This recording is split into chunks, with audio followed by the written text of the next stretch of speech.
Good afternoon, everyone. At this time, I would like to call to order the October 19th, 2023 regular meeting of the North County Transit District Board of Directors. Before we begin, members of the public who may be viewing the meeting on the district's YouTube page, please note that in order to make a public comment during the meeting, you must connect to the meeting using the Zoom link provided on the agenda. In addition, you must also register by sending an email containing your name or phone number and the agenda item on which you wish to speak to clerk@nctd.org. I will now ask our outstanding clerk of the board, Suhel Rodriguez, to call roll. Thank you, Madam Chair. Board Alternate Joyce. Here. Board Member Hinsey. Here. Board Member Contreras. Present. Board Member Garcia. Here. Board Member Desmond. Here. Board Member Drucker. Here. Board Chair Edson. Here. Board Member Jenkins. Here. Vice Chair Patel. Here. This completes the roll. Thank you very much. Board Member Jenkins, would you please lead us in the Pledge of Allegiance?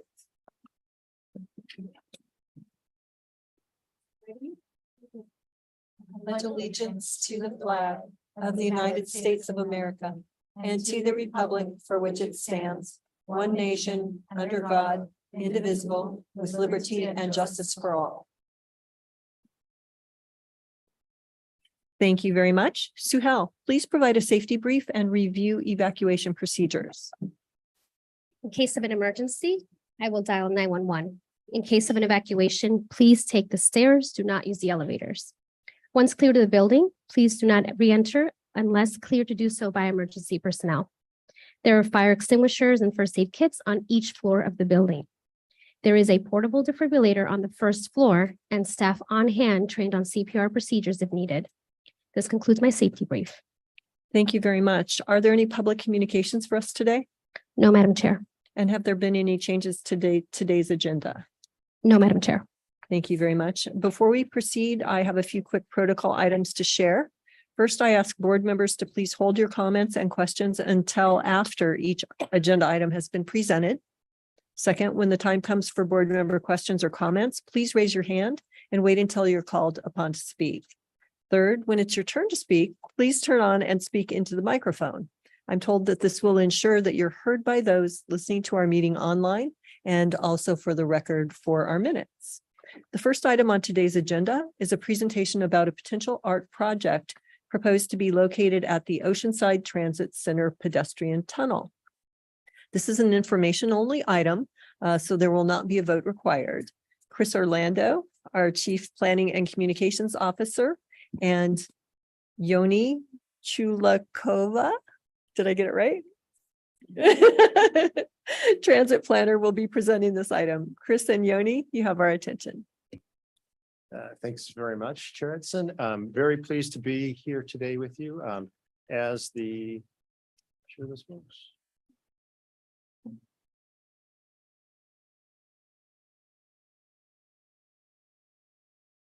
You got it. Okay. Thank you. Nice backup from Suhel. Thank you. So very pleased to be here today to talk about a potential public art project within the Oceanside Transit Center in the pedestrian tunnel. This came about as part of our public outreach around the OTC redevelopment project that the board's aware of. As a part of that engagement, we started getting some feedback from the community about the pedestrian tunnel that connects the two platforms at the station, and as you'll see in a couple minutes, and the nature of that platform or the tunnel. The tunnel actually sits outside the footprint of the OTC project.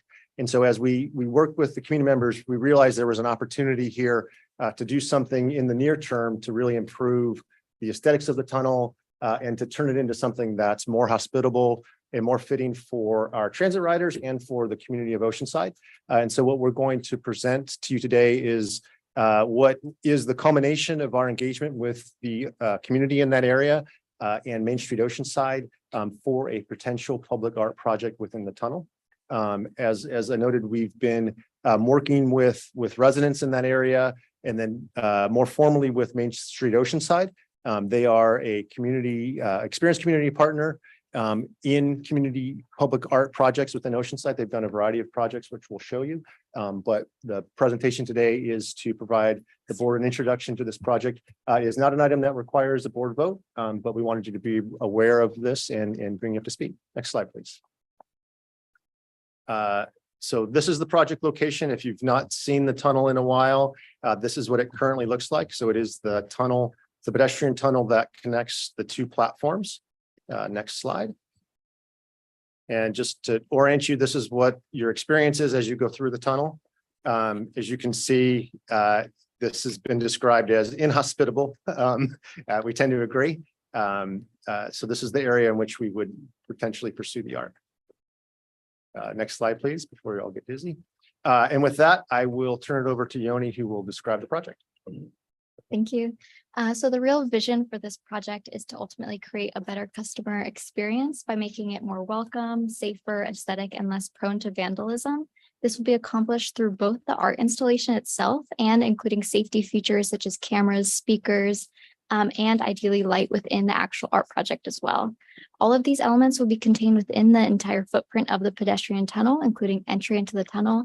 And the project will be guided by the MOU with Main Street Oceanside, which is currently underway, and an RFP for artist selection that will include very thorough community outreach. Next slide. So a little bit about Main Street Oceanside. They are a local nonprofit that has a standing design committee with experience doing community involvement through surveys, workshops, and community voting. They make an excellent partner because they already have plenty of experience in creating RFPs and selecting artists for projects that are very similar to the one that we're doing now through this Art That Excites program in Oceanside, which we'll see a few examples of now. So next slide. So this is one of the most recent art projects through the Art That Excites program and is closest in proximity to us, just a few blocks down on Mission Avenue. Glass mosaic muralist Don Myers created Nautical Neighbors in a very collaborative effort with the community. Main Street Oceanside's Chief Operations Officer, Gumero Escarcega, is right in the front at the microphone. And standing nearby is Jane Marshall in the red dress, both of whom have been key advocates for the OTC Tunnel project. Next slide. This project that you see here is along Horn Street, created by Dina Puelentes and Isabel Figueroa, called The Sacred Offering. Isabel is a local young artist, and this was her very first mural. It was a tribute to the women of Oceanside's East Side Pozzoli neighborhood. This artwork embraces Oceanside's civic identity and art diversity while representing communities past, present, and future, showing the organization's commitment to highlighting local identity through artwork. Next slide. This mural here is on Star Theater on Coast Highway. It was the first Oceanside mural in this program, created in 2017 by Sky Walker, called The Beauty of the Sea Will Always Be With Me. This mural was selected by Oceanside community with over 1,500 votes, showing Main Street Oceanside's effective and widespread community outreach. Next slide. And to implement this project, Main Street Oceanside and NCTD will work very closely to create an RFP together, leveraging an art curator and Main Street Oceanside's standing design committee and their public engagement procedures. In this committee, NCTD will include representation from facilities and planning, and NCTD will ultimately fund the art installation, which is predicted to be about estimated at $231,000. Next slide. The team utilized some resources from APTA to really highlight some benefits of art in transit. A key benefit is increased feelings of safety and security through by creating a more welcoming and comfortable pathway. As we saw in the video, currently it does not have that same feeling, so we'd love to expand that and create that there. Art also improves the overall customer experience, and it really shows our dedication as an organization to improve that experience for the customer. Art has been observed as a deterrence to graffiti, and which our pedestrian tunnel unfortunately experiences very often. And as the pedestrian tunnel is utilized by NCTD customers, Metrolink and Amtrak riders, and residents and tourists, it will improve the overall community livability in the Oceanside core. Next slide. And so here we have an example of a pedestrian pathway in Colorado that through artwork, next slide, was brightened very substantially and overall has a very welcoming feel now. Next slide. This artwork was done specifically through a graffiti prevention program, and as it continues through the pedestrian tunnel, it definitely creates a lot more of a humanistic feel to the infrastructure that was there previously. Next slide. This station underpass is in Australia, and it's a really great example of how artwork can be used to brighten up a space through vibrant colors, improving the overall comfort of the space. Next slide. Enhanced lighting, which will be encouraged in the artwork designs for our project, is also very key for spaces like these. Next slide. The potential artist criteria that we have identified was guided by the city of Carlsbad's criteria for an artist selection adjacent to our very own Carlsbad Village Station. We will look for really creative concepts from artists that are able to engage with the community and have produced large-scale durable works of art in the past. Next slide. NCTD will work with Main Street Oceanside to develop the final RFP, but some required and key elements that we plan to include are creating an inviting and unique nature of artwork, the requirement for community feedback to be included, promoting walkability and not impeding on any pathways of travel, sustainable with very durable materials, and overall can't infringe on any of NCTD's operations, such as any existing lighting, camera visibility, or require significant maintenance over time. Next slide. And we are very excited to announce that NCTD has been awarded $144,000 through the Clean California Local Grant Program for this project. This does include funding for additional security equipment, so this will include cameras and speakers. This program is a program that is statewide and provides funding for beautification projects. Now I'll pass it back over to Chris. Next slide. Okay, so that is an overview. Thank you, Yoni, of the project. Again, the grant award just came in last week. I'm very proud of the team, not only for envisioning this project, negotiating and working with the community, but also going and chasing money to get it funded. So always good when you can put all of those elements together. So our next steps in this process will be to finalize the MOU with Main Street Oceanside. So we have a final draft of that document now that we're close to being final with. As we said, we've secured funding. So the funding is in place for the project. Once we execute the MOU, we will finalize the RFP criteria with Main Street Oceanside. We expect that we should be in a position to issue the RFP call for artists early in the spring of next year, and anticipate about a year process from when we start the RFP to when we would have an artist in place and start the project itself.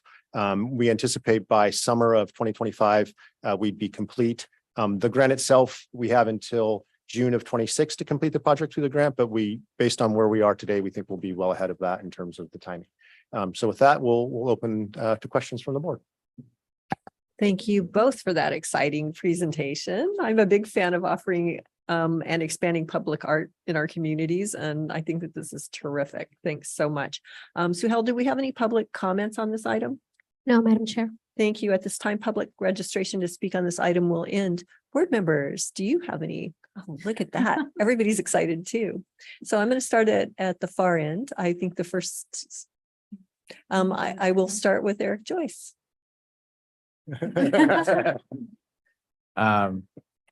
Be brave, Eric. I'm just, yeah, well, for one, I'm really lucky. This is actually my district. This is in my neighborhood. So I'm really excited to see the art. While I still get a lot of criticism over the lack of the need for more affordable housing in the total project and some of the general design, the one thing that everybody loves is the focus on art.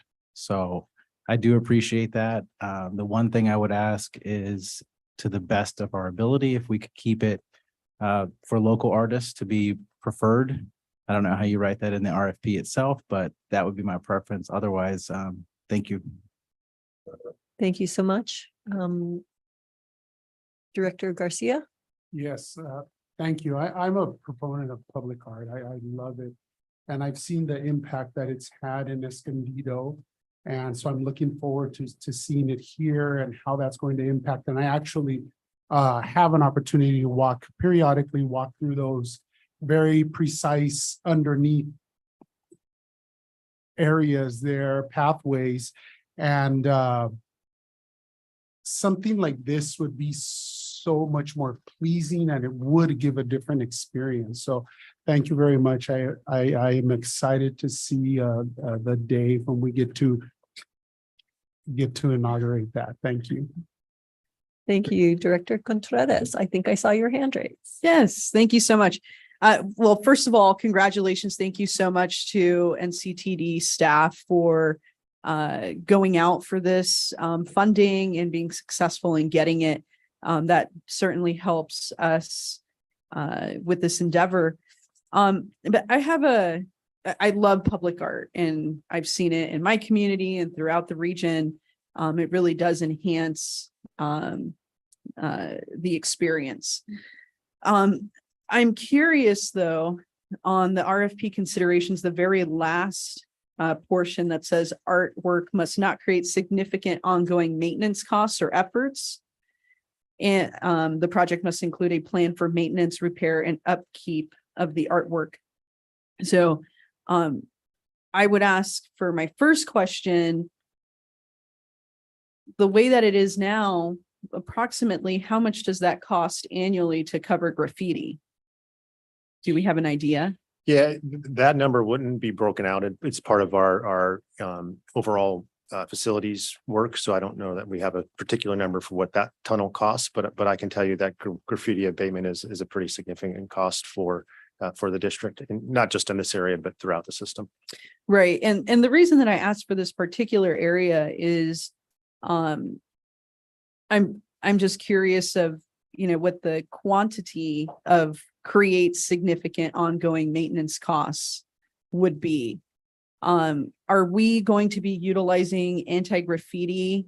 Okay, so that Yep. should in itself, I mean, it's expensive to do to put a layer of protection on the artwork, but I feel like that I'm just trying to conceive of an artwork that would create significant ongoing maintenance costs or efforts. But if we're going to be using the anti-graffiti paint, then that probably would be a minimum. And ballpark figure, if you have it, how much do we spend on graffiti abatement for the district? I don't have it off the top of my head, but we can get that for you. Yeah, I would like to see, and if there is a way to kind of dig deeper and see in particular how much we are spending for graffiti abatement in this area. I just think it's an interesting data point to have that. Because, as a board, if there's future opportunities for more artwork on the NCTD right of way, being able to see, hey, this is what we were spending on graffiti abatement before. This is how much it costs for us to do the artwork. And this is the ongoing cost to maintain that artwork. I just think it could be really important information for future discussions.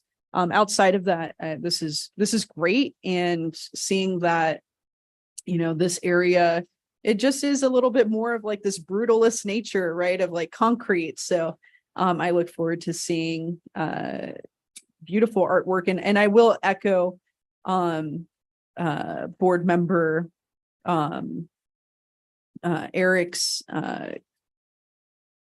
voicing of how, if we could build it into the RFP to have local artists. I think that trying to take some of this funding and keep it in our local economy, I think is great. So, it's easy to go around the world and take bids, but we have incredible artists here in our own backyard, and being able to highlight those artists, I think is really important. If I could just, because those two come together, if we get a local artist that really has buy-in from the community, you're not going to have kids coming up and tagging it. I mean, that really is, it's a difference maker. It really does make a difference. So thank you. Thank you for that additional comment, and thank you for your comments and questions, Director.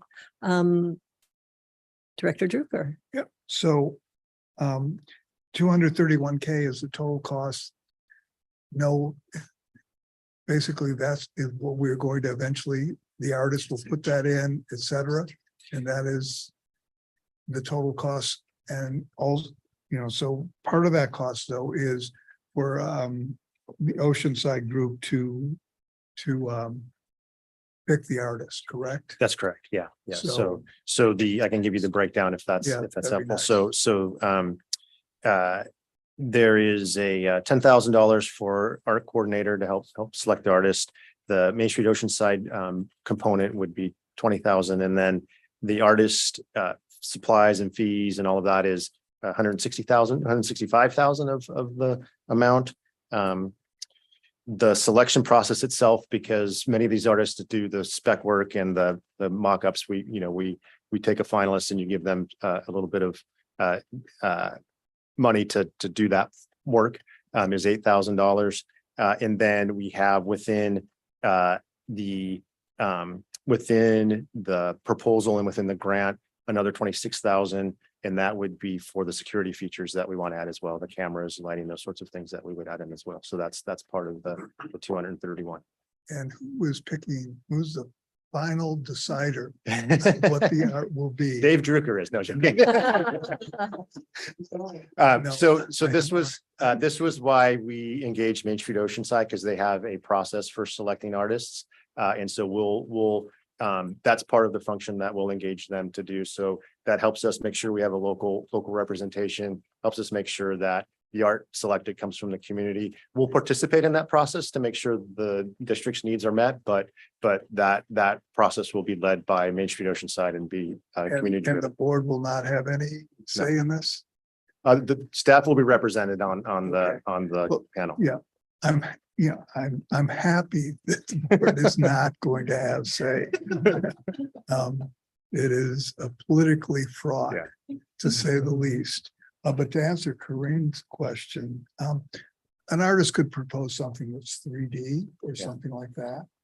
And that would cause some extra maintenance costs if it's got to be flat, to say the least. But I'm happy that we are doing this.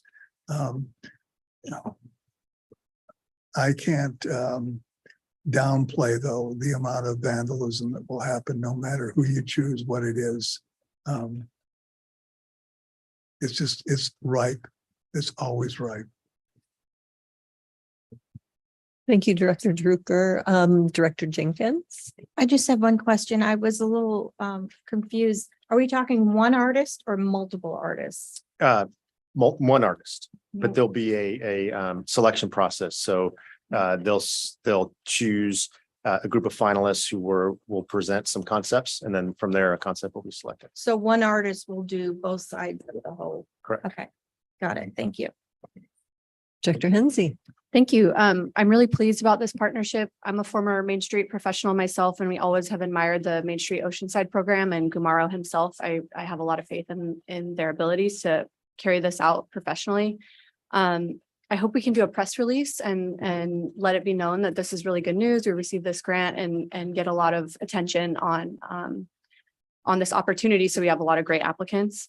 I think lighting is going to be really important. And so I hope we can avoid fluorescent lighting and make it, a more hospitable feeling and take on that ourselves and not hope that the Main Street has that kind of expertise.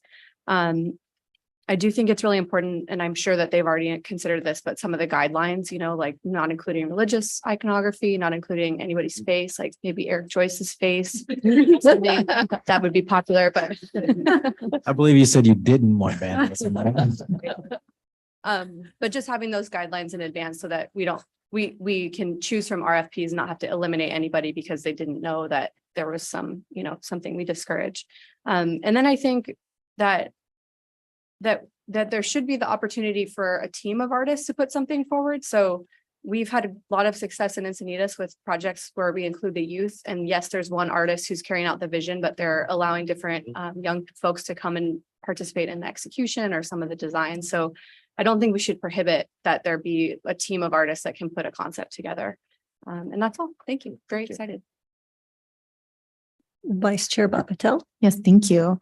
And thanks for the presentation. A lot of great comments have already been made, and local artists was like #1 on my list too, to emphasize that we really try to do that, because I know there are times, not this agency, but other agencies will go outside. And I think it's so important that we prioritize local talent as much as we can.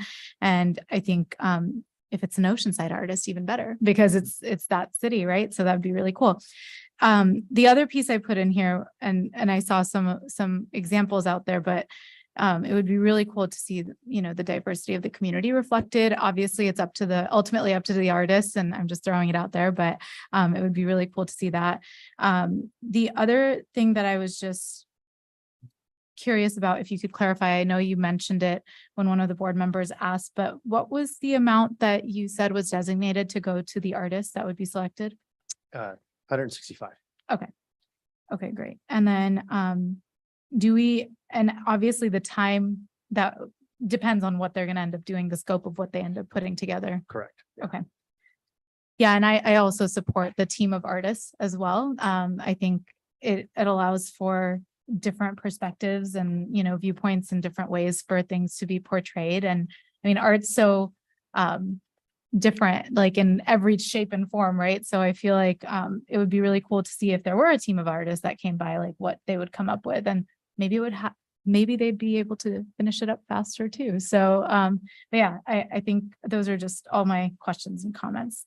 And for clarification, when I said the selection process would narrow it to 3 artists, it really should have said 3 concepts. So a concept could include multiple artists. So that's more accurate.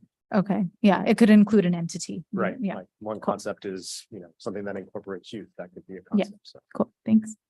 Well, thank you all. Great presentation. Nice to see you up here. Wonderful questions and comments. And I love starting a meeting with something that's this positive. So thank you so much.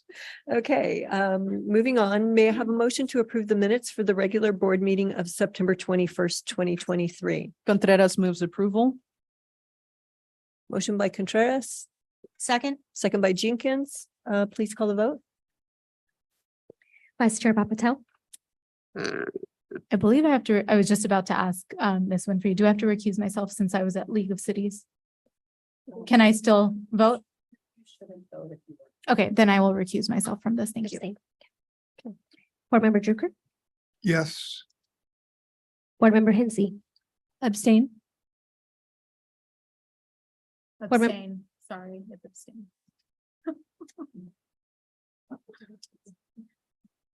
okay. Board Member Garcia, I abstain. Board Alternate Joyce, Abstain. Board Member Desmond, Yes. Board Member Jenkins, Yes. Board Chair Edson, Yes. Board Member Contreras. Aye. Yes. On the motion of Board Member Contreras, seconded by Board Member Jenkins to approve the minutes of the regular board meeting of September 21, 2023. Motion passes. Board Vice Chair Patel, Board Member Hensy, Board Member Garcia, and Board Alternate Joyce abstain. That was interesting. That doesn't happen very often. Okay, so we have 15 items on the consent agenda for action today. Suhel, have any members of the public requested that any consent items be pulled? No, Madam Chair. Do any board members wish to pull any items? I'd like to pull item number 3.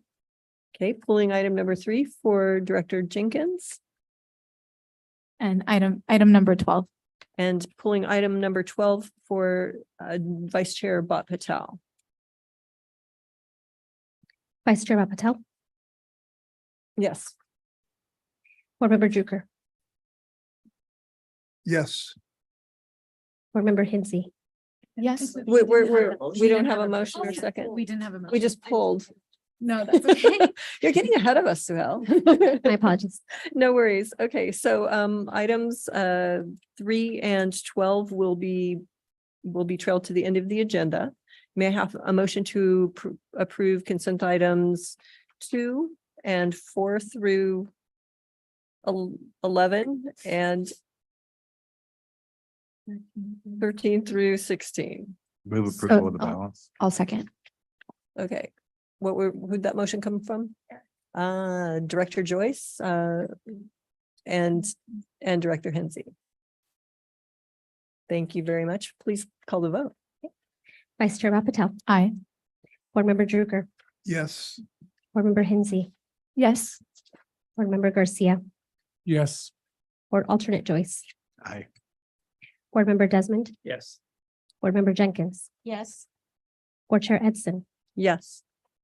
Board Member Contreras. Aye.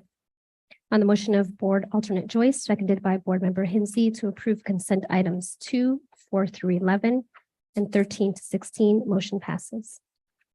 Thank you very much. The final item on today's agenda will be a presentation. I mean, until we get back to consent. The final item on today's agenda will be a presentation and recommendation to enter into negotiations for the redevelopment of the Escondido Transit Center.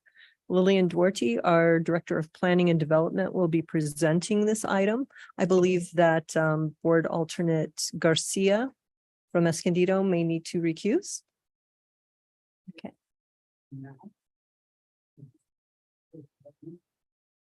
Off to the crying room with you. And remember, there's cookies in there.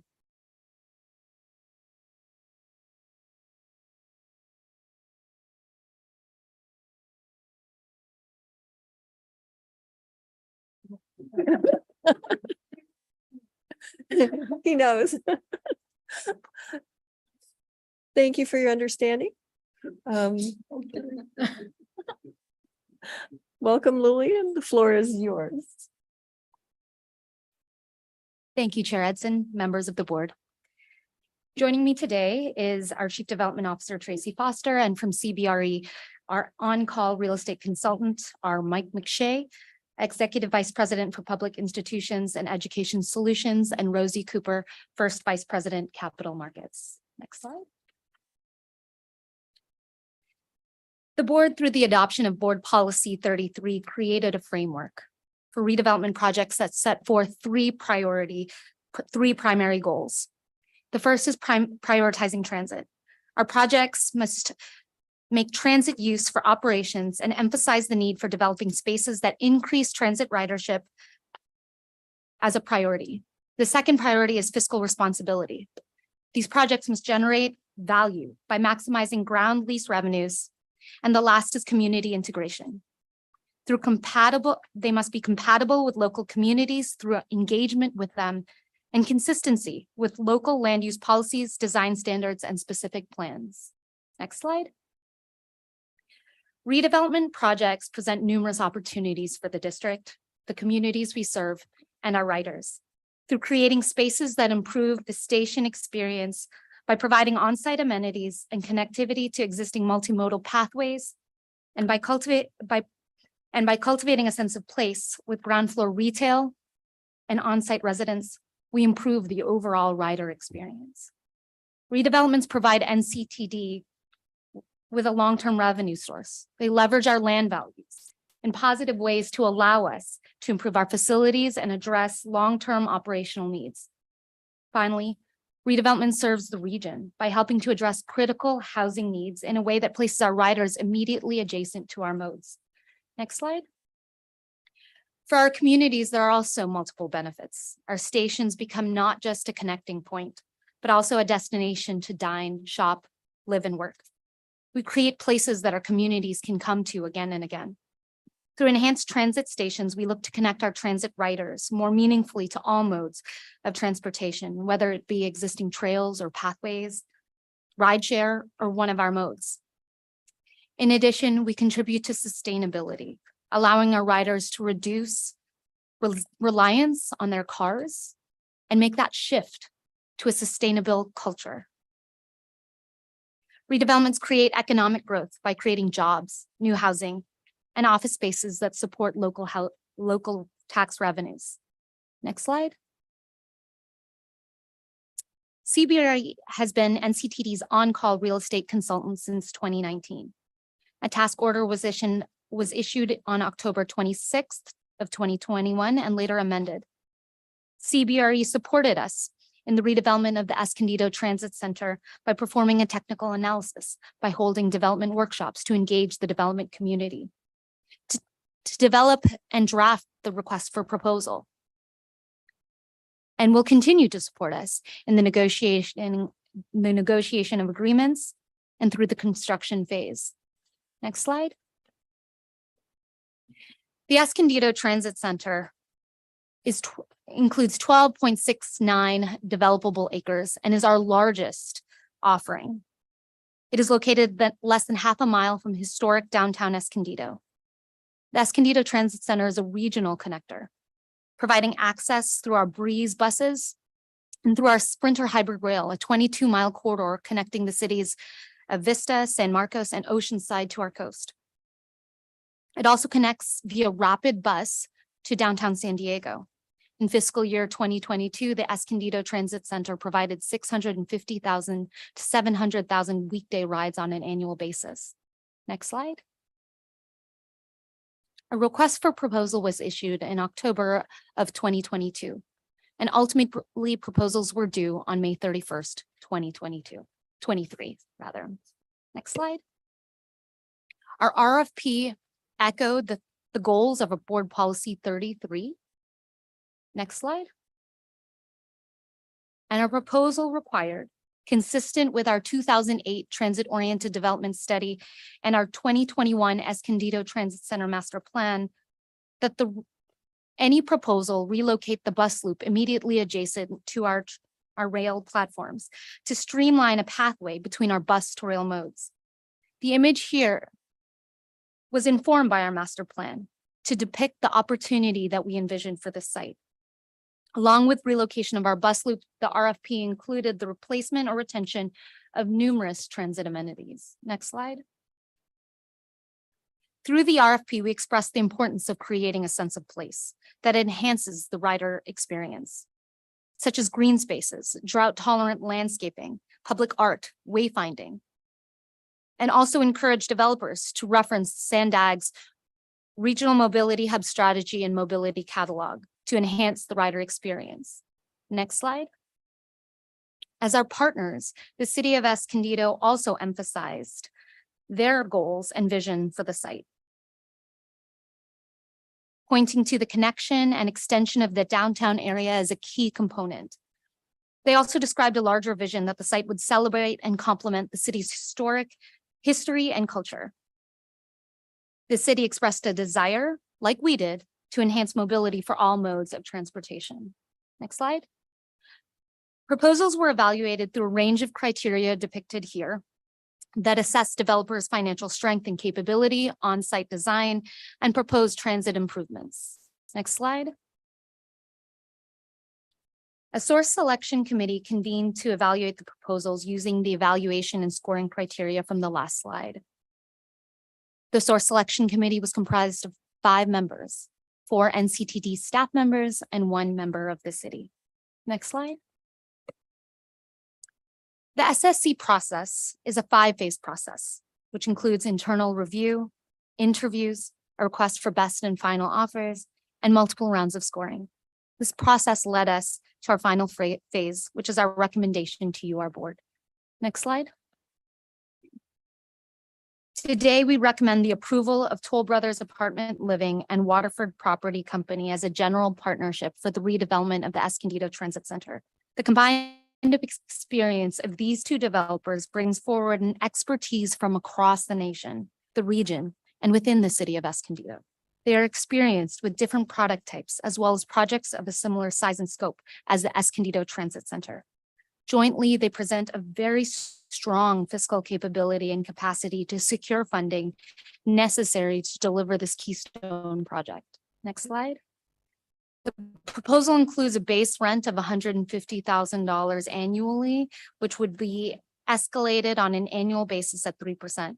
It also includes numerous new operational and transit prioritized amenities, such as a new 1,400 square foot bus operator break room and restroom, a dedicated parking facility that would accommodate 300 dedicated transit parking spaces, a relocated bus loop with 15 bus stalls, enhanced bus circulation, 2,300 square foot ADA eligibility center, a 1,400 square foot public restroom and convenience store. And it would also provide housing for 528 units, with a mix of affordabilities. 15.7% of those units would be affordable. Next slide. If approved by the board today, we would negotiate an exclusive negotiating agreement over a 3 to 4 month period, followed by an 18 to 20 month entitlement period. We anticipate the construction would begin in 2026. Next slide. Our recommendation today is that the board authorize the executive director to enter into an exclusive negotiation agreement with Toll Brothers Apartment Living and Waterford Property Company as a general partnership for the redevelopment of the Escondido Transit Center. Next slide. This concludes my presentation. I'm available for any questions. Thank you for that presentation, Lillian. Suhail, do we have any public comments on this item? No, Madam Chair. Thank you. At this time, public registration to speak on this item will end. Board members, do I have any questions? I'm seeing Board Member Jenkins. Okay, Board Member Hensy, we'll go the other direction. Okay. Thank you for a great presentation, Lillian. I just had a few questions here. I think the biggest question is about the level of affordability, just because we have such a great opportunity here to include affordable units. And I was curious to know how we landed at that 15%. Is that taking advantage of any state law? Is there an inclusionary ordinance in the city of Escondido? And I'm also curious about the level of affordability for those units. Is it very low? Just a little bit of background on that. And then is it 83 units that we can expect? Okay. Yes. So taking those questions one by one, the city of Escondido does not have a mandatory inclusionary ordinance. The 15.7% was voluntarily included in the proposal that we accepted. The range of affordability, and I may have missed a question, but the range of affordability would be low, very low, moderate, and above moderate. The exact allocations have not been finalized, but we anticipate that it would include all affordability levels. Okay, great. And then I know that it's always difficult with the market rate options that are going to be constructed because we don't know exactly what the market would be doing at that time. I think it's important that we include several different formats of market rate, like those that are available for families, multiple bedrooms, and then maybe some that are just 1 bedroom, that there's also an array of options there as well, because I think that's what helps create a really vibrant community, which it sounds like that's what we're hoping to attain. Are we able to have any leverage about, square footage of each of those units and options for the market rate? So as proposed, they have included 1, 2, and 3 bedroom units. The square footage hasn't been determined and will likely evolve during the design period. But if there are recommendations regarding what reasonable square footage should be considered, I'm perfectly happy to take those recommendations. Okay, thank you. And then I don't know what an ADA eligibility center is. Is that like a navigation center for folks who are differently abled? Yes, Americans with Disability Act eligibility center. So individuals and riders that seek to have special services go to that center to confirm their eligibility. Oh, great. Okay, so I know in Encinitas with our housing element, we're often looking for more units that are ADA accessible, and that's sort of a difficult format to find. So I think it would be wonderful if we could encourage in the MOU to include some ADA units. And that's it. I think I'm coming a little bit late to this conversation, but if there's any way for us to increase affordability, I think that we should always be intending to do that. And if that means, finding some funding for gap funding to get some of those market rate units to be more attainable, I think that should be our intention. And then something else that we've discussed here in the past is how difficult it is for NCTD to find employees because of the cost of living in North County. So perhaps there could be a provision that we're including some options for our own employees so that, we can provide that as an option as well. Thank you. Thank you, Director Jenkins. Yes, I have a couple questions. When you talked about the $150,000 revenue, so that's a land lease revenue, correct? We're going to continue to own all the land and they'll be leasing the land from us. Yes, Okay. the terms are 99 years and they would pay $150,000 annually. That would then be escalated at 3% each year. Okay, so the only revenue is from the land lease. There's nothing coming in from the products, from the homes themselves. No, Okay. but there is also the value of the relocated amenities that we would. Yes, be receiving. yes, okay. And then talking about the affordability, is it possible that we might be able to get more than the 15.7%? Or they've already calculated into their plan that this is the maximum they can do? We can certainly speak to them about the level of affordability. However, what they proposed and what we are recommending is what they've offered to date. Okay, And, you know, they've taken into consider what the project can also afford. And so it's important that, you know, we take that into consideration as well. right, okay.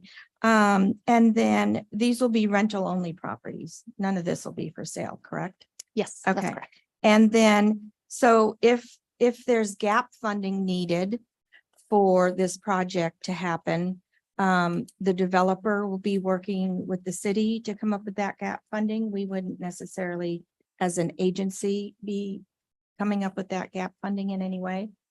That's correct. We evaluated the proposer based on their financial capability to secure funding, their liquidity. As it currently stands, their balance sheet has, I believe it's $12 billion in liquidity available to them. So we do feel very confident they'll be able to financially deliver the project. Okay, so will they be going out for state credits for this project? Or are they doing this all on their own without? You know, I think it's a little bit early to tell Okay. what their financial strategy would be. Okay, I think they would maybe, what we've learned is that they often shift the strategy. There's numerous grant opportunities, federal funding opportunities that provide very favorable loan terms. And I think that all of the developers, especially at these very large sites, are looking at those opportunities and how they can leverage those programs. okay. I think that's it. Thanks. Thank you. Thank you. Director Drucker. So, looks like an excellent project. Appreciate us moving this forward. Have there been any preliminary discussions with the city of Escondido? Every time we do a development project, it seems the cities themselves have all sorts of conditions, et cetera, that make it difficult. So have we had preliminary discussions with them about what this should look like and et cetera? I know there's one person on it, but obviously. Yes, we've engaged with the city from the very, very beginning. We're very excited to work with them. They're very excited for this site to be an extension of their downtown area. We've been talking with numerous entities within the city, just as a high level to make sure that they were aware of our goals to redevelop this site. And we do believe that they are supportive of this project moving forward. And so I assume the entitlement period is the time where Toll Brothers and Waterford have to get the city of Escondido to agree to it. Yes, that's correct. Okay, very good. Thank you. Of course. Thank you for those questions. Any other directors? Director Contreras? Thank you for the presentation. I do have a few questions. And some comments. So first of all, it absolutely critical that the bus stalls are adjacent to the Sprinter. I really appreciate that design.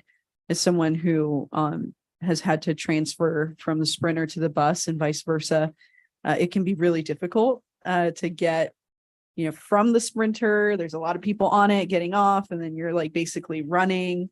If you have to get, go to one of the further bus stalls, and it's just not a very pleasant experience. So I really look forward to that redesign.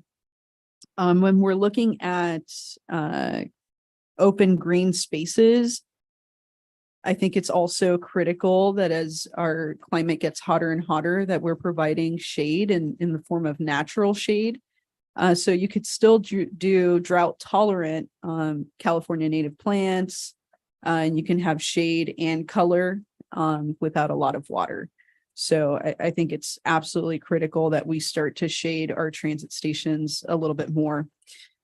Great that our operators are going to have a break room and restroom. And that will be safeguarded from public access, right? Yes, that's correct. Okay. So that's great. Is there, will there also be water bottle filling stations? Because that's something a lot of folks carry reusable water bottles, and it is very difficult to refill those with regular drinking fountains. While we haven't gotten to that level of design, we will certainly be advocating for those features. Yes. Perfect. Okay. And then this is a lot of space here, 300 dedicated parking spaces for transit users. Do we have a parking study that shows that we need to have 300 dedicated parking spaces? Yes, this is a significant reduction in the amount of parking spaces that are currently available, and it is what we believed would continue to support our current and future transit riders. However, we are open to any managed parking solutions, and we'll look to those as we go through the design process. Okay, yeah, because, I don't see a ton of cars at this station. I'm just curious to see what the data is of how many folks right now are utilizing the public parking that we have at this station. I'm just not really convinced that 300 dedicated parking spaces is the amount, and I would like to be convinced. It's not like I'm going to be like, no, right? But I want to see the data that shows that we need that many dedicated parking spaces. Is there also consideration of doing solar on the parking? We have not gotten to that point, but I'm certainly happy to have that discussion with the developer. Okay. Yeah. I mean, looking at solar, possibly even, a microgrid. I mean, City of Escondido is going to be part of Clean Energy Alliance. Perhaps there's different synergies that can happen between agencies. And also, are we looking at design features such as more permeable surfaces for water issues?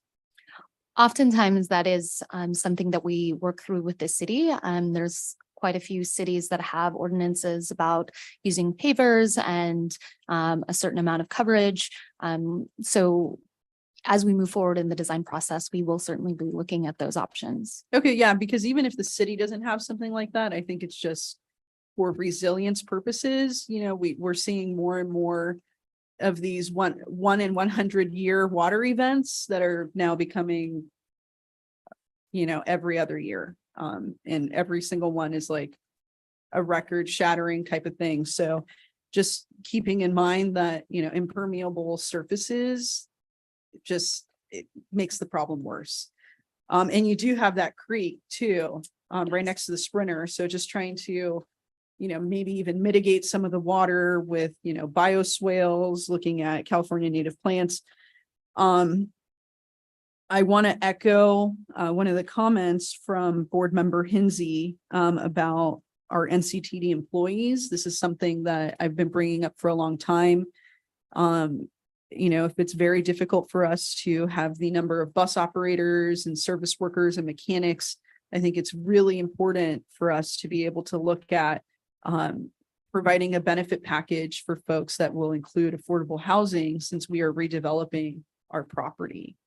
So I really would want to see that as part of a negotiation strategy moving forward when we're looking at redeveloping our transit centers and different parking lots. I think this kind of goes hand in hand with my question about the number of dedicated parking spaces. I don't think that, well, I want to clarify the affordable units. So you said very low, low, and moderate. So can you walk me through what those AMIs are? Are we looking at, because I didn't hear extremely low income. I'm pretty sure it's 30. So I believe it's 30, 50. Because I'm 30, looking 30, at 50, 80. 30, 50, 80. Yeah. Yeah. Okay. So 30 would be extremely low, 50 is very low, 80 is low income. So what I was provided is 30, 50, 60, and 70. Okay. Let me 30, 50, 60, and 70. Okay, the reason that I ask is that I think that we need to do a lot better at covering what everybody talks about, which is the missing middle. And when we're looking at affordable housing, it's folks that are 100 to 120% of area median income still need affordable housing and they still qualify for affordable housing. So I would like to see, I think the 15.7% is a good starting point for affordable housing, but it is not enough. And when you're looking at even 120% of AMI, that is very close to market rate. However, it has a essential component that market rate doesn't, which is deed restricted affordable. So, you know, I don't think that when we are taking that into consideration at the 120% AMI level, that 15.7% is enough. I think that we could get a much larger amount of affordable housing if we were to also cover 100 to 120% AM or 80, right? Because we stop at 70, anywhere between 70 and 120% AMI. It's very, very similar at 120% AMI to what market rate is, but that deed restricted affordable is incredibly important for stabilizing or having stability in your living experience. And, you know, we're not exactly sure ever of what the economy is going to be like. And it just, housing continues to be extremely unattainable for folks. So I would not be in favor of 15.7% affordable because I think that we could at least get to 25% affordable if we were to include up to 120% AMI, not excluding the other very extremely low income to low income, but extending that to 120% AMI. So that's it for me. Yeah. Thank you, Director, or excuse me, Supervisor Desmond. Okay, Jim, Thanks. you're on. What was the parking act that got reduced from to get it to 300? I apologize. I don't have the exact number for you, but I believe it was close to a 50% reduction. I gotta tell you, there's if I'm a transit rider and I can't find a parking spot, I'm just gonna drive to wherever it is I'm going. So I agree with you, you know, we could get as much, if we could ask for 100% affordable housing, but that's just gonna make less amenities in the project itself. So there's gotta be some sort of balance. I was just kind of curious because we don't really know the affordable housing balance. How is it? We already know the parking balance to raise, and it's not you in particular, but how this number already come to be if we, this is, seems like, you know, pretty high MOU or high 30,000 foot level or whatever, you know, whatever it's called. So we're kind of getting into details now. I think just, they can't all be ironed out at this point in time. So I'm just saying, if we want to decrease parking, you're going to decrease ridership as well, or possibility. So that's just my 2 cents. Can I chime in for a second? What I heard in the presentation was a difference between station parking, transit parking, and also 783 parking spaces for the separate parking spaces for the development, right? For housing. That is correct. Yes. So it's not just limited to the 300 spaces. And I can clarify that the 300 was what we required in the RFP. So that was our determination that when they proposed, that is what they had to provide us. I'm hearing different numbers. So there's 300. Is that 300 for the transit ridership or is that for the housing? Yes, that's correct. It's for the transit riders. How It's a many parking dedicated. spaces are there now at this site for transit riders? That is the number I would have to confirm for you. However, I believe the reduction in that So you're saying was if it's about 50%, 50% so that was reduction. like 600. So roughly, We don't- yes. And I guess what I like to see is how utilized is that 600 or whatever that number is. But that you can come back, but I have no problem supporting the MOU at this point. Thank you. Thank you. Director Joyce. Thank you. Were there other proposals that had a higher level of affordability included in their proposal? May I ask if I'm allowed to talk about? other-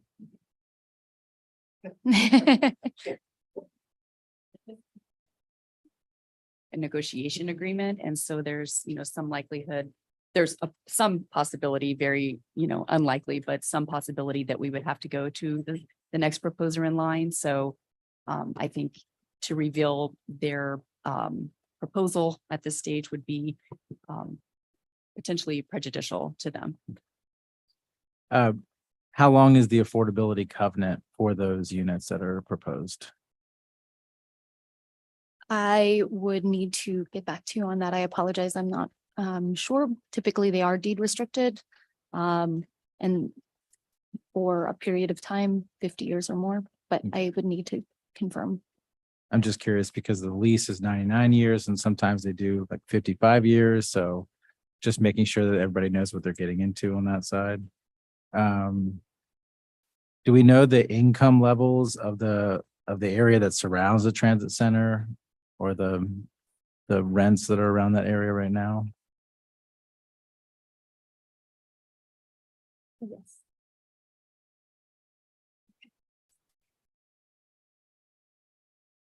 I believe we do have that information and we can provide it to you. And then, so you said there was a mix of mod, basically there's a mix, so we don't know what the mix is going to turn out to be. I have The 15.7%. I do have the information. So at 30%, it's 4 1-bedroom, 3 2-bedroom, 3 3-bedroom. At 50%, it's 8 1-bedroom, 5 2-bedroom, 5 3-bedroom. At 60%, 8 1-bedroom, 5 2-bedroom, 5 3-bedroom.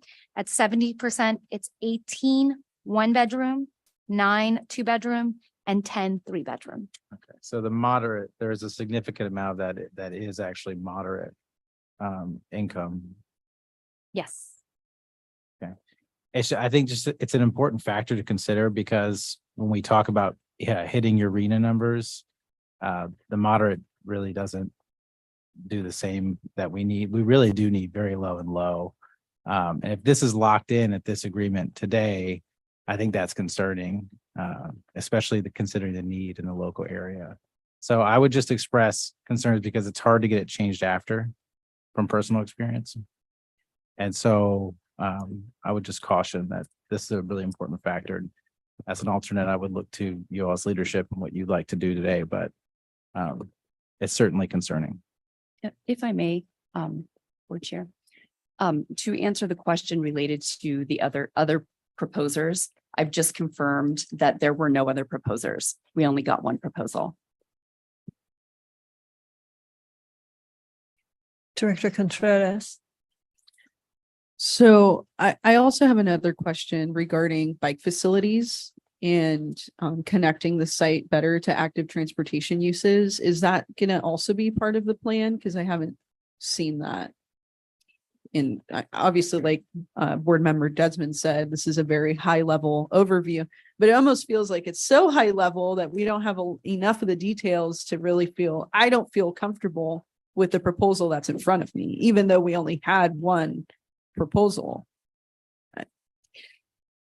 So the proposal did indicate that they are going to work with us, that all of those aspects are very key for the development of this project.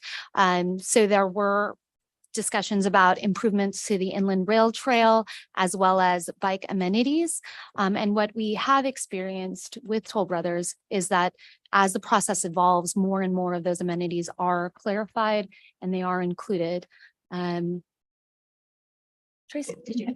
I just wanted to add, at this point, we're just asking for approval to enter into a negotiation agreement. So the proposal is at a very high level. I realize that that's difficult but the details just aren't there yet because they have to do their due diligence period. They have to go through inspections and make sure that we do in fact have a project that they could deliver. So there will be more negotiations that we go through. We'll be bringing back an option or what do we call it? The development agreement. Yeah. So, and that will have more of the details that we can negotiate on. Including the amount of affordable units? Or once we say yes to this, we're sticking to 15.7%? Well, the affordable units, that will all come out in design. And even as we go through the exclusive negotiation agreement, we probably won't get into the detailed design because that, as you know, is a really long process that they work with the city and the city does the final approval on the projects.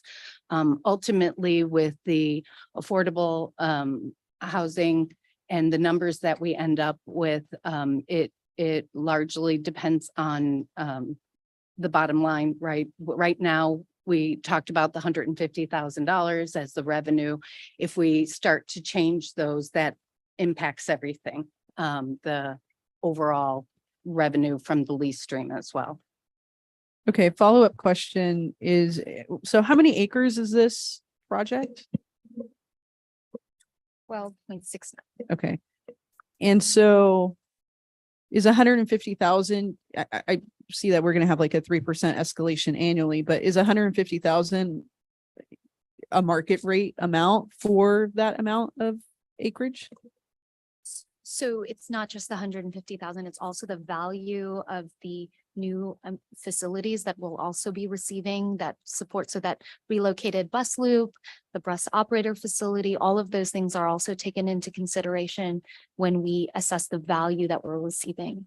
Okay, and do we have a figure of what that value is? I do have it, but it would, if I could provide additional information to you, I will do so after the meeting. Okay, for legal reasons or? We're trying to, we typically, because these are being negotiated and we're going through that process, we don't get into that level of detail. From the improvements, we do have the public improvement. I think we do have that dollar amount of public improvement in our analysis or not? We do, I just Don't have it. I don't know Yeah, that I could. we do provide have, it we quickly. did value it, all of the improvements, the parking, the bus loop, all of that. Okay. Yeah, I'd just be curious to see. I mean, it sounds like, I mean, the way that money flies these days, it sounds like a $3 million improvement. I don't know. So, but yeah,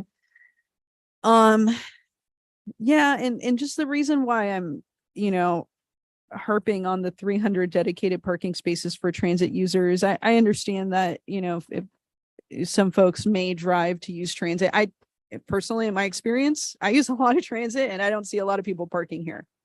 Even in redevelopments at MTS, they say that they need a certain amount of parking spaces and I'm not seeing those parking spaces be filled.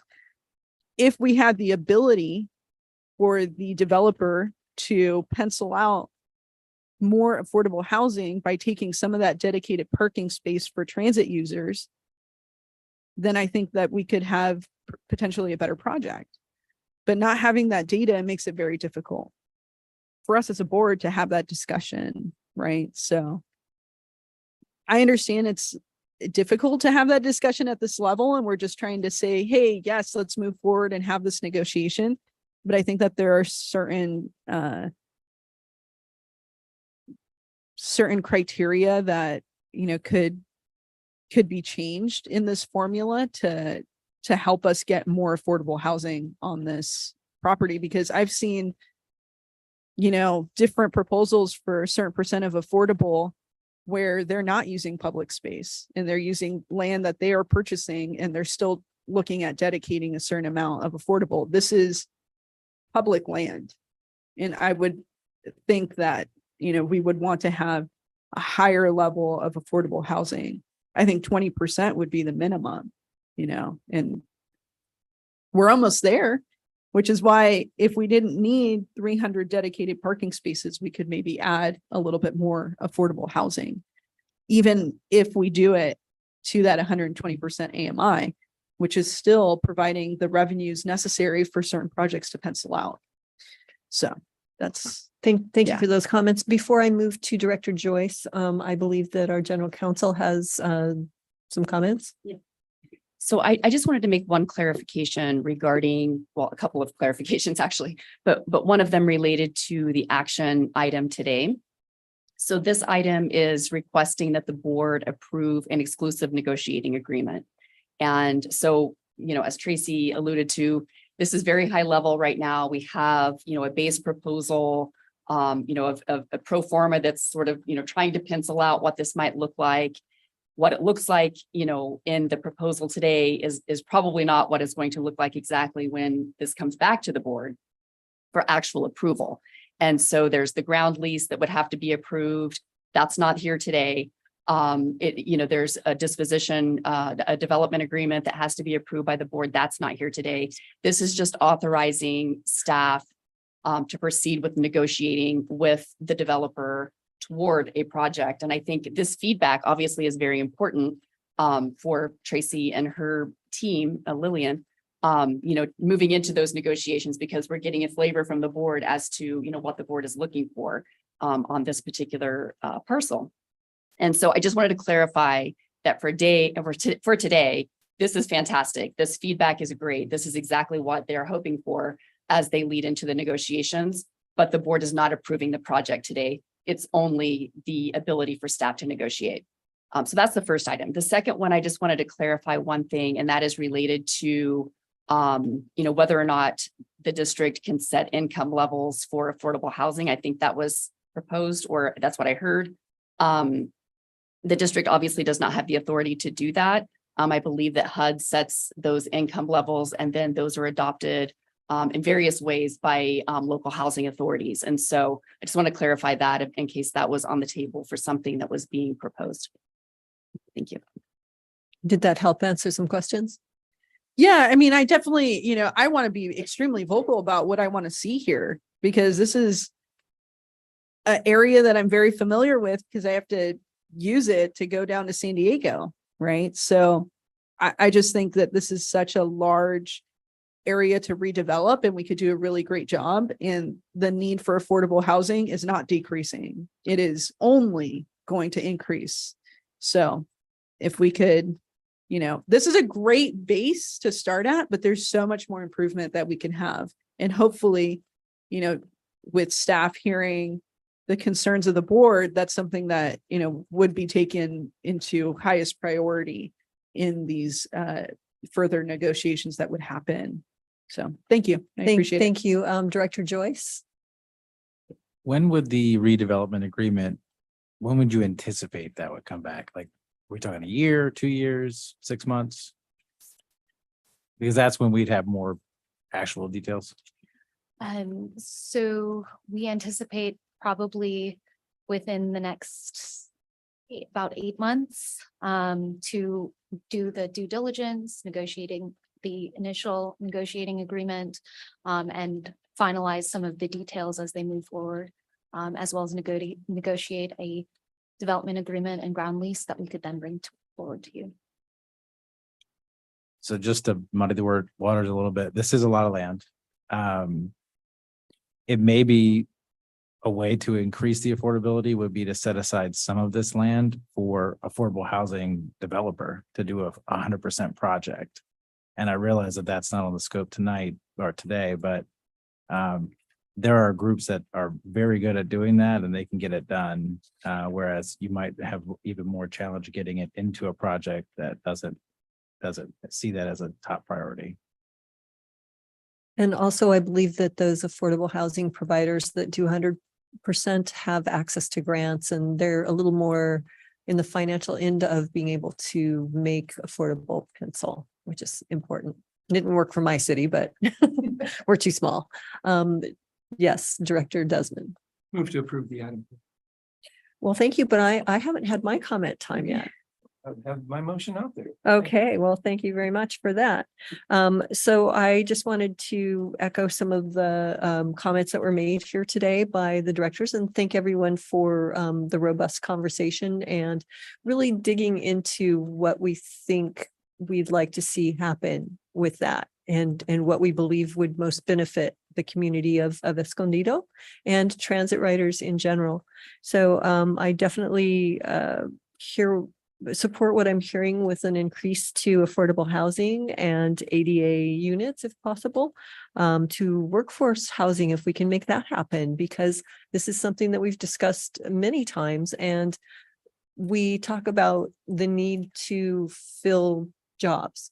And, we have some challenges with the way our pension program works and Social Security collected as well, that makes us not very competitive with other employers that pay that level salary, right? That wage. So by having a program such as workforce housing that might be available, some type of discounted housing, that would go a long way, I think, to securing workers. So I think that's very important. I love the amenities that Board Member Contreras mentioned, having shade, refillable water bottles, solar over parking, adding to the grid and making it self-contained.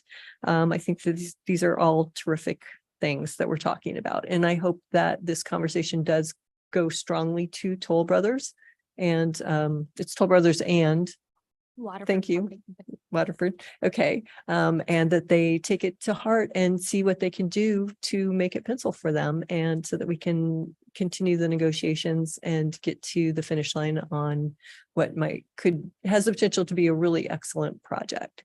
So thank you for that. I have a motion on the floor from Board Member Desmond. Yeah, that guy, Jim. Let me see. My husband's name is Jim. Yeah, Jim. I would like to second that motion. So motion by Desmond, second by Edson. Please call the vote. Vice Chair Patel, Aye. Board Member Drucker, Yes. Board Member Hensy, Yes. Board Alternate Joyce. Yes. I'm sorry, can you repeat that? Oh, okay, thank you.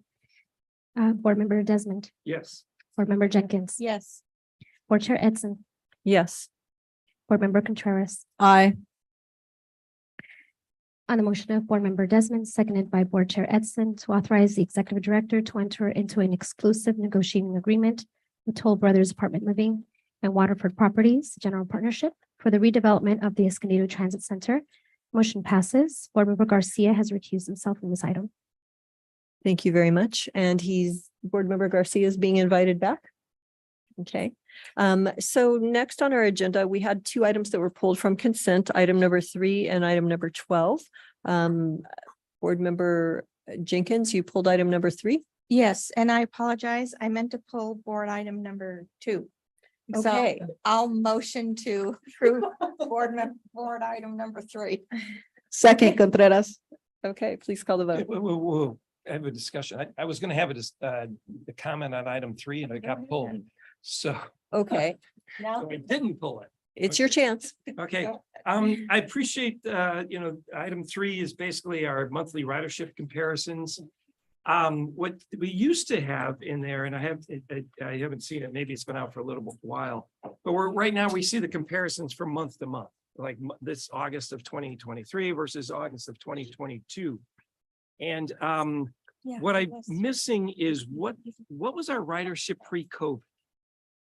So if we could get the rate, because you got in the, let's see, get a little mixed up here. In the, narrative, you've got, the breeze performances and the coaster performance, sprinter performance. Can we have just included in this report the 20, whatever the pre-COVID numbers were? Because I really think that's kind of the target we want to reach. And I'd like to know what that is when I'm looking at these. Yeah, happy to include that.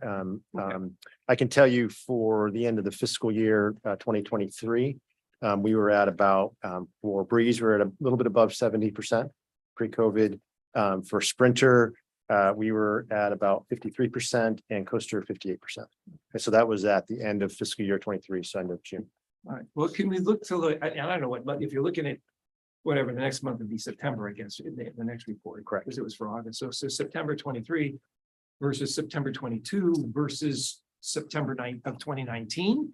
I guess, whenever you define as pre-COVID, but if we could get those numbers as part of the report, and thank you for giving them now, but it'd be nice if we. Yep. That could be included in item number 3. Okay. And so with that, I don't.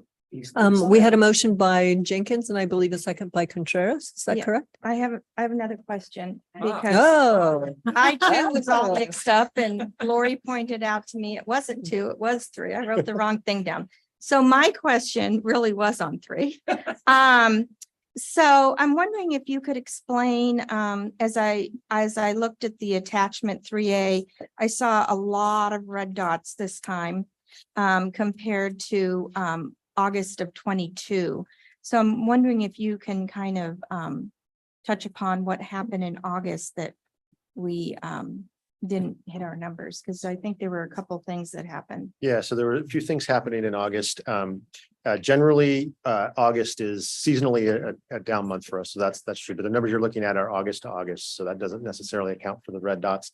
The biggest factor system-wide was the impacts from, I'm going to do it quotes, Hurricane Hillary, because not only did we, for that weekend, reduce service in preparation for the storm, ridership was significantly down, not only the days preceding, but the days after, because of folks staying home for the anticipated storm event that didn't happen. So for instance, our coaster ridership on that Monday after the event had passed was 50% of normal Monday. On that Sunday, as you recall, we had reduced service significantly. Coaster, we stopped service early in the morning. Breeze, we cut frequencies and scaled the service to just core service. And Sprinter, we reduced to hourly, from half-hour service to hourly service. So that day was particularly bad. So that accounts for most of the difference on Coaster and Breeze and system-wide. Sprinter, you will see in the report that the difference is much larger. So in addition to that, Sprinter right now is being affected by ongoing mechanical challenges, which are impacting it in a couple of different ways. The reliability is been affected by some mechanical issues. In addition, we've had to run one set train sets because of mechanical challenges, and that impacts ridership negatively because trains are more crowded. Folks, don't feel as comfortable on the train. It impacts everything, including the air. Conditioner gets more challenged when the train's full. So we've noticed. Not only was it that way in August, but that's been trending as we've been working through some mechanical issues on the Sprinter side. And I will just alert the board that, as you know, from the emails in early September, we had some more significant Sprinter issues. So that trend is likely to continue in September. So spoiler alert, September, we will also have some challenges on Sprinter ridership as well. These are issues that we're actively working on. We've engaged, the board will call it approved agreement with DB to help us address some of those issues. So that's being actively addressed, but we are having to work through those issues. And so those mechanical challenges have an impact on ridership, and that's what you're seeing.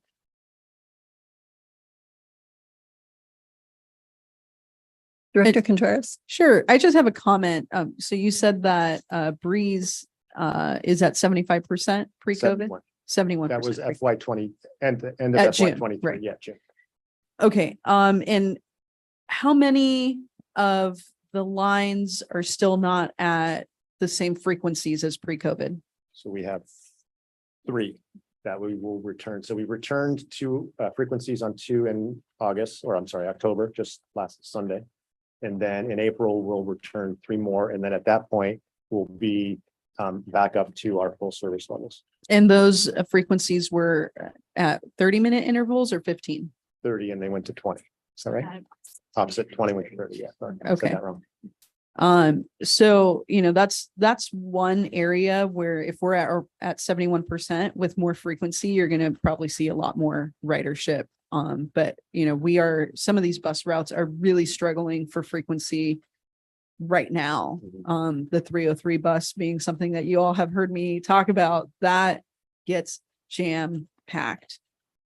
And so I look forward to being able to have restored frequency to pre-COVID levels, because I think that will allow us to have a better comparison to pre-COVID levels if we have this, apples to apples comparison. So I look forward to that. And I really appreciate Supervisor, Board Member Desmond, saying, hey, this is just another added data point that we would want to see. But I do want to just call to attention to the fact that we need to get to those pre-COVID frequencies in order for it to be an apples to apples comparison. Yeah, and we're on track to do that in April. The staffing levels have stabilized and we're in a good position to meet that goal of that service restoration in April. Sounds good. And I will tell you that it really sucks that the Sprinter is not working so well because I have been stranded a few times. And when the Sprinter finally gets there, it's a lot of people that are waiting to get on and it can be difficult to find a seat. So I just have concerns about that. Obviously, it's a unique locomotive that needs to be updated to the 21st century. So thank you. Thank you for your comments. Okay, with that, we have a motion and a second. Please call the vote. Vice Chair Patel, Aye. Board Member Drucker, Yes. Board Member Hensy, Yes. Board Member Garcia, Yes. Board Alternate Joyce, Aye. Board Member Desmond, Yes. Board Member Jenkins. Yes. Board Chair Edson, Yes. Board Member Contreras. Aye. On the motion of Board Member Jenkins, seconded by Board Member Contreras to receive monthly operations performance report for August 2023. Motion passes. Thank you very much. The second item that was pulled was item number 12 by Vice Chair Bob Patel. Great, thank you. And I'll try to make it quick. I know for item number 12, and I believe our staff gave the heads up on this as well, that, I know we've been working hand in hand with NCTD staff. And when I say our staff, I'm talking about Carlsbad staff and Sandak staff on MOUs regarding the village trench and safety enhancement projects. So just considering that effort, at least for our end, we'd prefer to delay the revisions on policy 18 until those MOU discussions are complete. So that was why I pulled the item. And I would make that motion if there would be support from the board. Just to delay the revisions on policy 18 until our MOU discussions are complete. So And I'll look to our general counsel to see if that's is appropriate. Is your motion to adopt item 12, approving the modifications to board policies with the exception of board Correct. policy 18? Yes. Okay, I'd be happy to second that motion. Motion by Bob Patel, second by Edson. Please call the vote. Excuse me, I just have one quick Oh, question. I'm so sorry. Since this Yes. was pulled. I didn't pull it, but now that it's pulled, I do have a question regarding board policy 7 with the cap of $750. If a board member is attending a lot of meetings, they essentially don't get paid if they pass that $750. So I think that needs to be looked at. I'm not in favor of board members doing work that's not being paid. So if I may speak. to Yes, that and issue. I've had this discussion in the past because I'm a victim of that a lot. Yeah, unfortunately, the compensation for the board is set by the state legislature. And originally, I believe it was $350. And it's been increased. We were able to get an increase to $750 per month and excuse me, or I'm sorry, $750, right? Yeah. I believe it's $750, right? Did I misspeak? I may have. And so it would require, an act of the state legislature to make that modification.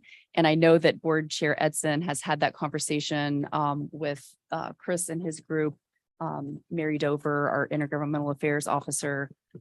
We have approached the Ledge Council about this over the course of the last couple of years, and it wasn't received well.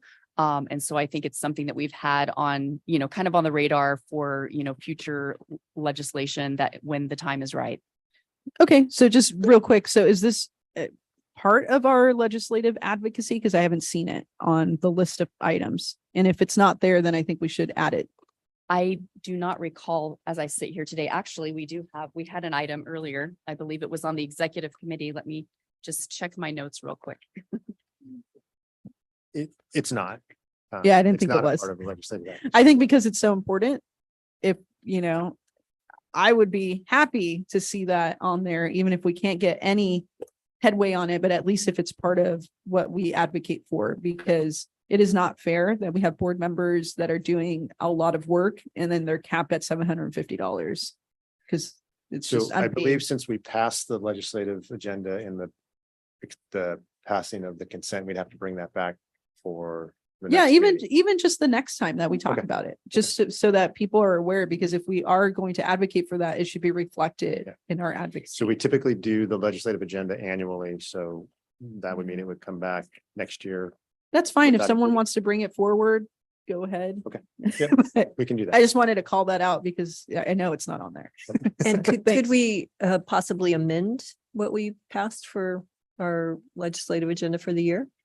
to Yeah, I add believe we'd something have to like bring this? the item back to do that. Yes, the Yeah. item would have to come back to the board, and that could be the proposed modification. I would be happy with that. I mean, I've spent the last year on low sand, Sandag and NCTD for NCTD, and I don't get paid for probably half of my meetings. Yeah, and I will just share with the board, having been in those conversations in Sacramento, that it's not a well-received conversation. Happy to do it on the board's behalf, but they don't, it's not something among our priorities that they, like to hear from us, but happy to do it if that's the board's desire. I'm sure there's a lot they don't like from us. So Fair we enough. can add that to the Very list. Well, I find it, I believe that it's kind of important in that, getting board members to add more to their calendar and their agendas and the homework that goes with it. It's not just showing up at a meeting, but we've got agendas to read for all of these and to prepare for the meetings and the time that you spend back and forth with transportation. I do think it's really important, and I don't understand why we don't get more love from the legislature about it, but maybe it's all of us reaching out to our state level electeds and just saying, hey, this is happening to me.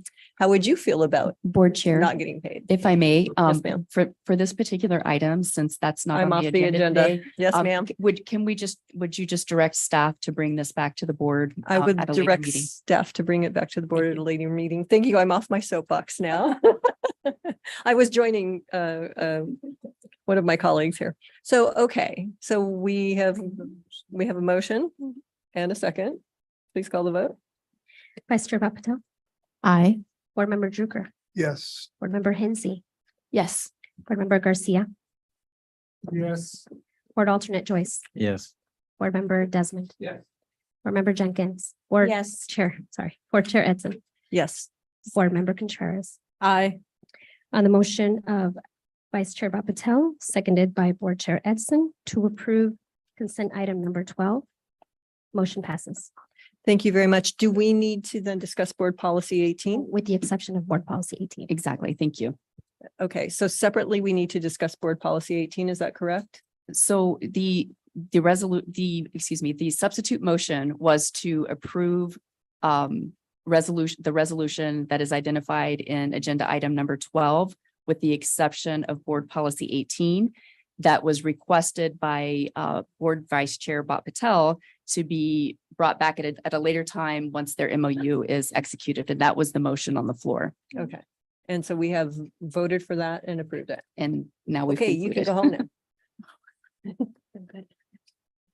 Okay, thank you very much. Okay, so with that, I believe this brings us to the Executive Director's report. I'd like to welcome Mr. Paul Ballard, our interim Executive Director, to the board meeting. Mr. Ballard, do you have anything to report?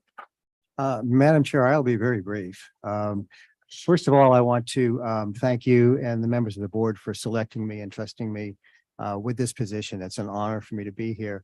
And I'm enjoying being in this role. This is my 4th week, and I am learning more about it every day. I am impressed with the board and its leadership.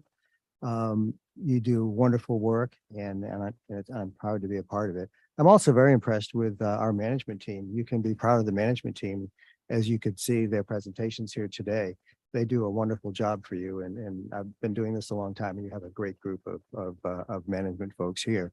And I will say that to a person, they've been helpful and supportive of me personally, and of the district as a whole. I've focused on a few things these first 4 weeks. One of the items I spent a lot of time on is looking at the transition from contracted rail to in-house. And there are a number of issues that still need a little bit of work, and we're making some good progress. We're identifying those. One of the things that I'm really focusing on is the consultants that we brought on to work with us. We've got some excellent consultants. They are top of the line. I'm going to be meeting with one set of consultants next week. I met with one last week, just to make sure that the work that they're doing is in alignment with what we really need. The documents, the contracts are well-defined, well written up, well structured, but I need to make sure that our staff is working with them and that they're working together. And so that's really where we're spending some time. And that's just a normal process when you go through a major change like that. So I'm also focusing on filling a small number of key positions in the management team. We really are short on our staff. We have many of your senior directors are doing double jobs, and which they can do for a short period of time, but there comes a point of diminishing returns that we need to jump ahead of. So I'm working very closely with the staff and identifying those positions. And we'll be discussing that when we meet with the DB consultants next week, our experts on rail, because I definitely want to get those positions filled so that our rail leaders can work with and learn from our consultants. They're bringing great experience to the agency, and we need to capture that. They've got off to a good start. Their first action item is due October 31st. I'm going to get a sneak preview next week, basically laying out their work plan, what they feel we should be doing to further enhance that transition to in-house. Other thing I've been working with is just working with the senior staff and getting us all together in one room to sit down and have some conversations. And those have been extremely productive. I'm also getting them out into the field. I find that we get into a trap and we stay in our office, and it feels good to get out and to see what we're doing. So we meet once a week. We take public transit. Those who can go out will be going out to lunch. Everybody pays for their own lunch, but that way we are seen. We get to be seen. We interact with our employees, with our customers. And I've always done this in my properties, and I always come back really charged up for the good that we're doing. Because when you actually see the results of the efforts that you make as board members and as staff. So we're doing that. I've been on several buses, several trains, just meeting our employees and looking at the service. In general, I'm managing the district business the way you would want us to in cooperation with the staff. I'm looking for opportunities to improve our processes, and every organization has processes that can be improved, and the staff has been very receptive of that. And as I do this, I see Matt Tucker's fine hand in so many things. He was a wonderful director for you all these years, and I'm pleased to follow in his steps. So thank you very much once again for selecting me, and I'd be happy to answer any questions or expand on anything I said. Are there any questions for Mr. Ballard? Well, this brings us to board member reports, and I will kick things off by sharing that along with a number of NCTD staff members. Last week, I had the pleasure to attend APTA, the American Public Transit Association's conference and expo. While there, I enjoyed the opportunity to attend educational sessions, tour facilities and stations, ride a very impressive hydrogen train, see firsthand the latest in buses, vans, trolleys, locomotives, cab cars, bus enclosures, signage, and pretty much anything else transit related on offer. APTA also provides a great networking experience. I connected with new and reconnected with transit agency staff and board members I'd met in the past. It was a great learning experience all the way around. Next year's conference is scheduled for Anaheim, and I encourage any of you who are interested in attending APTA to reach out to Suhail to express your interest. The other fun thing while I was there, and very exciting thing that is impactful to us, is that our interim executive director was honored there. Can you tell us a little bit about being honored, Paul? Oh, well, thank you. It's a little embarrassing to talk about myself. Yeah, it's time to beat your own drum. Go ahead. But I was inducted into the Transit Hall of Fame, which is a really nice recognition of your peers. It also means you've been doing it for a long time. So, and I think that counts for part of it. So I was real pleased that members of our staff could participate in the ceremony, and our board chair also. Thank you for your support, for being there. I was honored to participate. Yeah. Okay, with that, I'll pass the ball. Do any other council members have anything to report? Nope, great. So Hel, do we have any remaining public comments? Madam Chair. At this time, registration to speak on public communications has ended. Thank you all. The next scheduled meetings are a possibly spooky marketing service planning and business development committee meeting on October 31st, 2023 at 1 p.m. The regularly scheduled board meeting for November and executive committee meeting in November. Do you have the dates for those, Madam Clerk? November regularly scheduled board meeting and executive committee meetings?